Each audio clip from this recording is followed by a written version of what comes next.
오늘도 값없이 베풀어 주시는 주님의 끝없는 은혜를 누리며 승리하는 꿈미래 모든 분들이 되기를 소망합니다.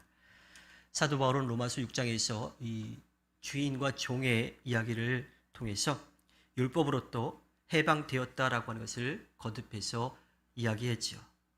율법에 매여 있다가 율법으로부터 해방되었다라고 하는 것은요, 영적으로 우리가 아담이라고 하는 죽음, 심판이라고 하는 것에서 예수 그리스도로 구원의 은혜와 또 영원한 생명으로 옮겨졌다라고 하는 거예요. 그것을 더 절실하게 느끼게 하기 위해서 사도 바울은 오늘 이 결혼 관계에 대한 이야기를 하고 있습니다. 사도 바울은 먼저 믿는 이들이 그리스도의 몸으로 말미암아 율법에 대하여 죽임을 당하였다라고 하는 사실을 확인합니다. 여기서 그리스도의 몸이란 십자가에 못 박혀 돌아가신 예수 그리스도의 몸을 이야기합니다. 믿는 이들은 이미 세례를 받을 때에 그 아담 안에서 살아가던 모습, 또 심판을 받을 그 모습, 영원한 형벌을 받을 그 모습에서 죄에 대해서 죽고 새롭게 은혜를 누리는 영원한 생명을 사는 그곳으로 새롭게 태어나게 됐다라고 하는 겁니다. 그래서 율법은 더 이상 믿는 이들에게 영향을 미치지 못합니다. 그것은 믿는 이들은 율법에 정해놓은 율법이 지켜야 한다라고 하는 그 의미에서 이제 자유롭게 되는 거고요. 율법이 초래한 하나님의 진노에서도 벗어나게 됩니다. 율법의 영향 아래에 있던 것들이 모두 다 벗어지게 되어서 하나님의 은혜 가운데에 자유하게 되었다라고 하는 거지요. 그뿐 아니라 믿는 이들은 4절에서 말하는 것처럼 다른 분, 곧 죽은 사람들 가운데서 살아나신 그분에게 속하게 되었다라고 말합니다. 이미 사도 바울이 앞에서 말했던 것처럼 우리가 율법에 죽은 것은 그리스도의 몸에 참여할 때 일어나는 일입니다. 따라서 율법으로부터 해방되어 그리스도에게로 가는 것이 이렇게 단계별로 이루어지는 것이 아니라 동시에 이루어진다라고 하는 거예요. 그리스도 안에 있는 사람에게 율법은 더 이상 어떠한 영향도 미칠 수가 없습니다. 오직 죽은 자들 가운데에서 그 죽음을 이기시고 다시 살아나신 예수 그리스도의 은혜 안에 성령의 돌보심 안에 살아가게 된다라고 하는 겁니다. 그리스도와 하나가 되어서 예수 그리스도의 다스림 아래 살아갈 때에 비로소 우리는 하나님께서 받으시기에 합당한 열매를 맺을 수가 있습니다. 믿음은 먼저 존재의 문제요, 또 내면의 문제입니다. 아담 안에 있던 우리의 존재가 예수 그리스도에게로 옮겨지는 거고요. 그로 인해서 깨어졌던 하나님과의 관계가 다시 회복되어지게 되지요. 그런데 믿음은 거기에서 한 걸음 더 나아가 행위의 문제이기도 하고요. 또 외면의 문제이기도 합니다. 존재의 변화는 말뿐만 아니라 그런가 보다 하는 생각으로 끝나는 것이 아니라 우리의 삶으로 나타내게 된다라고 하는 것이요. 또한 내면의 변화는 외면의 변화로 일어날 수밖에 없어요. 내가 하나님의 구원의 은혜를 깨닫게 되었다면, 그것을 누리게 된다면 그것이 밖으로 나타날 수밖에 없는 것이요. 사도 바울은 그것을 열매라고 부릅니다.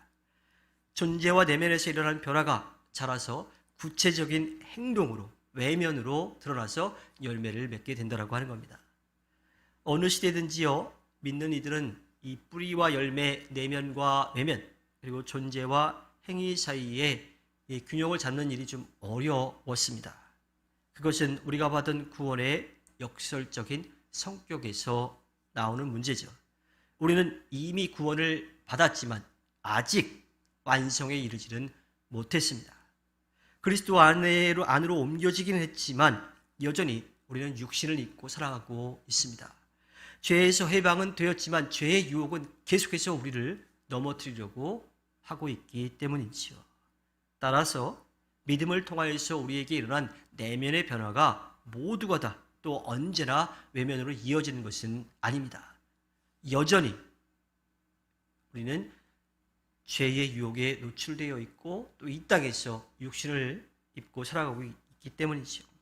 그래서 때로는 내면의 은혜도 충만하고 열매도 맺을 때도 있기도 하지만 반대로 은혜가 식고 열매가 부실하게 맺어질 때도 분명히 있습니다.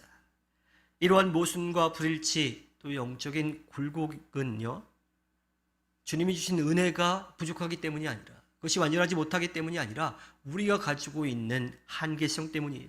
인간의 근본적인 실존에서 나오는 문제인 거죠. 따라서 그러한 일이 있다 하더라도 절대로 낙심할 필요도 없습니다. 절망할 필요도 없고요. 원망할 필요도 없습니다.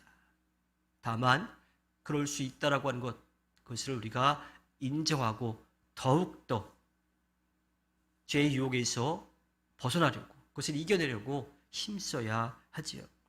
그래서 사도 바울은요, 거듭해서 알라 믿으라, 그런 줄로 여기라라고 말하고 있습니다. 자신에게 일어난 영적 변화를 항상 늘 지속적으로 기억하고 인정하며 고백하는 것이 영적 생활에서 가장 중요한 요소이기 때문이죠.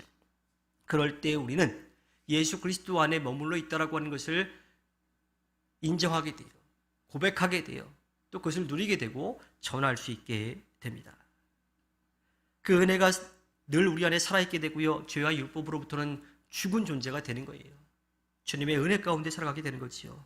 그리고 그리스도의 영이 우리 안에서 살아 역사하게 됩니다.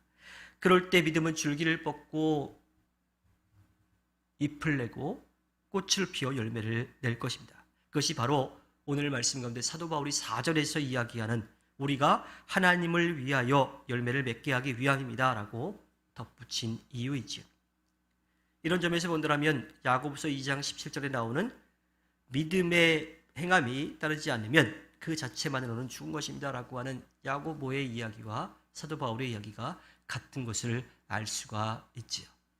믿음은 존재의 변화, 또 내면의 변화가 일어나는 것이지만 그것이 동시에 우리의 삶의 변화로, 외면의 변화로 나타나져야 합니다. 그것이 우리에게 열매로 맺어져야 하는 거죠. 주님께서 허락해 주신 오늘 하루를 살아갈 때에 주님의 구원의 은혜를 우리가 깨닫고 누리고 전하며 구원의 열매를 맺어가는 꾸밀의 모든 분들이 되기를 주님의 이름으로 부탁드립니다. 기도하겠습니다.